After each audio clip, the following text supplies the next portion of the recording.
Bukan karena kurangnya cinta, tapi kurangnya persahabatan yang membuat pernikahan tidak bahagia. Cinta adalah penyakit. Ia membuat orang lemah di hadapan insan yang dicintainya. Ia menyebabkan candu kehidupan, seakan-akan hidup tak punya arti tanpanya, dan seseorang harus memiliki ketergantungan dengannya. Oleh sebab itu, aku tak mau terjerat cinta dan tak akan menoleransi diriku terjebak cinta untuk selama-lamanya.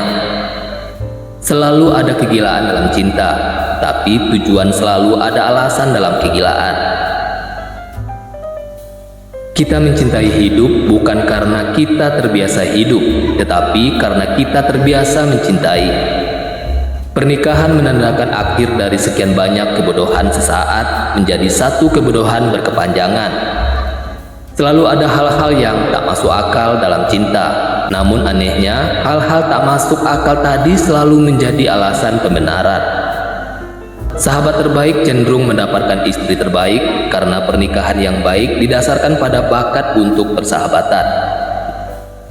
Apa yang dilakukan karena cinta selalu terjadi melampaui kebaikan dan kejahatan. Seseorang harus belajar mencintai diri sendiri dengan cinta yang sehat, sehingga ia dapat bertahan dengan dirinya sendiri dan tak perlu berkelana. Jika pasangan tidak hidup bersama, pernikahan yang baik akan lebih sering terjadi.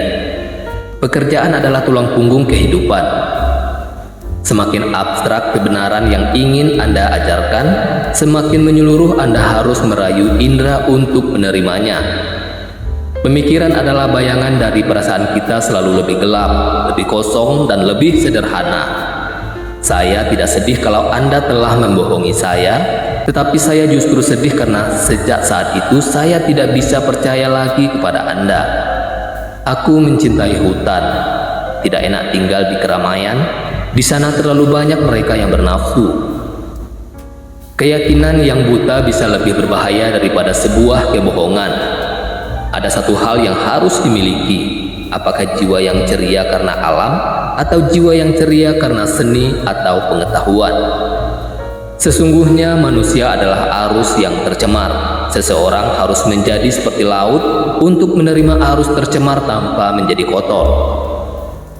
Iblis pernah berkata kepadaku, Tuhan juga mempunyai neraka. Itulah bukti cintanya pada manusia.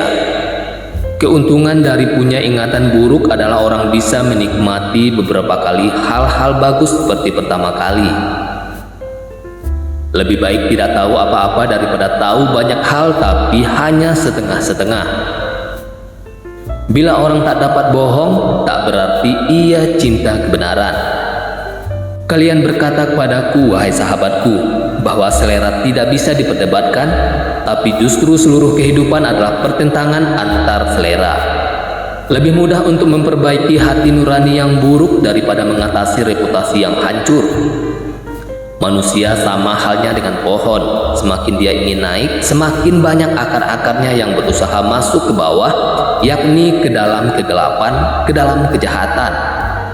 Tapi pikiran itu satu hal, sementara perbuatan adalah hal lain, dan pikiran tentang perbuatan adalah hal lainnya lagi. Roda sebab akibat tidak berputar di antara mereka. Bahwa ada pertentangan dan ketidaksejajaran dalam keindahan sekalipun, dan ada perang untuk mendapatkan kekuasaan dan supremasi. Mengerjakan hal-hal hebat itu sulit, tapi memerintahkan hal-hal hebat lebih sulit lagi. Anak mana yang tidak punya alasan untuk menangis tentang orang tuanya? Saat kita lelah, kita diserang oleh ide-ide yang kita taklukkan sejak lama. Seseorang harus berperang pada hatinya, karena jika seseorang melepaskannya, dia akan segera kehilangan kendali atas kepalanya juga. Seorang politikus membagi umat manusia menjadi dua kelas, alat dan musuh.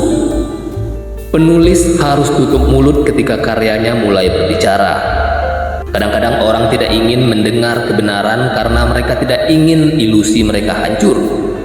Semakin tinggi kita membumbung, semakin kecil penampilan kita bagi mereka yang tidak bisa terbang.